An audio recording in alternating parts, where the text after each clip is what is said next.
ماں کی ممتا کا عجیب قصہ۔ کسی بستی میں ایک عورت بڑی صالح اور پاک باز عبادت گزار ہر وقت اللہ تعالیٰ کی یاد میں مشغول رہتی تھی۔ اللہ پاک نے دنیا کی نعمتوں کے ساتھ ساتھ دین کی دولت سے بھی خوب نوازا تھا۔ اللہ کی قدرت کہ اس کا نیک خدا ترس شوہر وفات پا گیا۔ اس کا ایک ہی لڑکا تھا۔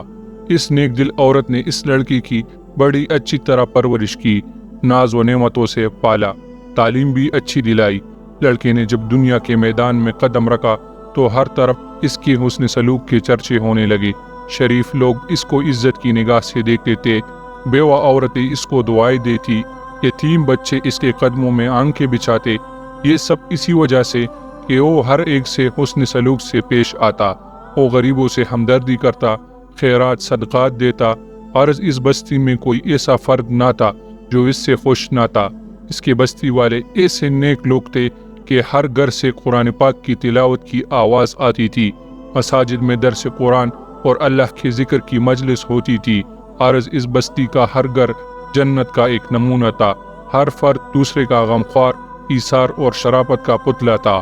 یہ لڑکا دیہات سے باہر شہر میں آنے جانے لگا۔ کچھ عریانی اور بے حیائی مظاہرہ کرنے والی عورتوں پر اس کی نظریں پڑنے لگی۔ آہستہ آہستہ اس کی دوستی نیکوں سے ہٹ کر بدوں سے بڑھنے لگی۔ پھر وہ راستے سے بھٹک گیا۔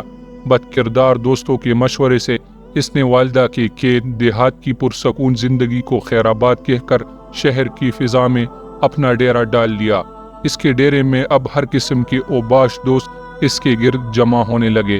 ان بد کردار دوستوں نے اسے راہ حق سے ہٹا دیا۔ ماں مسلح پر بیٹی ہر وقت اس کے لیے دعائیں کرتی، کبھی کبھی ماں سے ملنے شہر سے گاؤں چلا جاتا۔ آہستہ آہستہ وہ وقت آیا کہ مہینوں میں ایک چکر لگاتا۔ اسی اثنا میں اس کے بد کردار دوستوں کے ذریعے اس کی شناسائی ایک بد کردار عورت سے ہو گئی، اور وہ اس کا اس قدر اسیر اور فریفتہ ہوا کہ اپنے باپ کی جائیداد فروخت کر کے اس پر لٹاتا رہا۔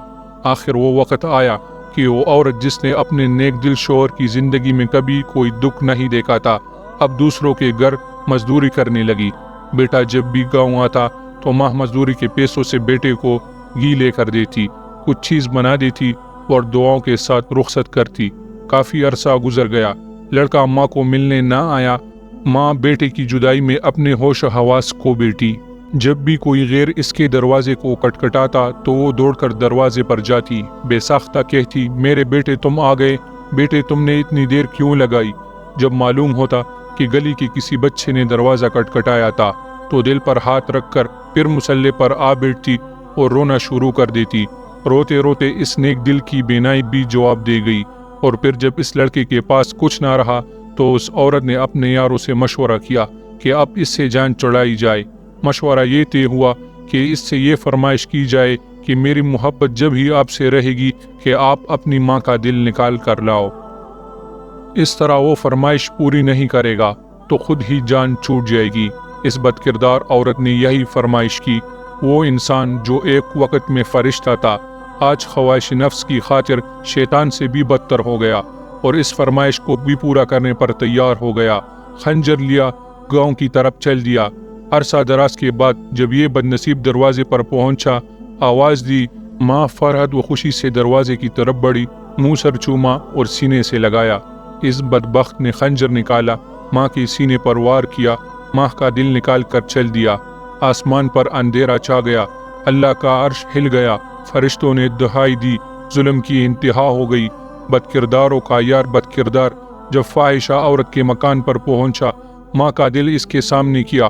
اس عورت نے کہا، تو اپنی ماں پر ایسا ظلم کر سکتا ہے تو معلوم نہیں میرے ساتھ کیا سلوک کرے گا، اس لیے یہاں سے نکل جا۔ آنکھوں پر اندھیرا چھا گیا، گرا اور مر گیا۔ ماں کا دل ہاتھ سے چھٹا، دل اس فاحشہ عورت کے کمرے میں پڑی ہوئی چھری پر پڑا۔ ماں کا دل پھٹا، درد سے دل سے نکلی یہ صدا، بیٹا کہیں چوٹ تو نہیں لگی؟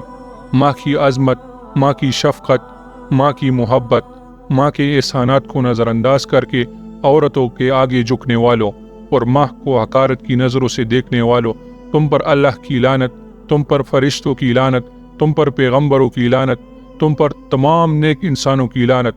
توبہ کر لو، نیکی اختیار کر لو، ماں کے قدموں پر سر رکھ لو، اس وقت تک سر نہ اٹھاؤ جب تک وہ راضی نہ ہو جائے، چاہے تم کو موت تک سر رکھنا پڑے۔ رکے رہو، نجات اسی میں ہے۔ اس واقعے سے یہ سبق حاصل ہوا کہ یاد رکھیے، اللہ تعالیٰ ماں باپ کے نافرمان اور بے ادب کو کسی بھی نیکی و انصاف کو قبول نہ فرمائے گا، لیکن اگر وہ توبہ کرے اللہ تعالیٰ سے اور اپنی ماں کے ساتھ اچھا سلوک کرے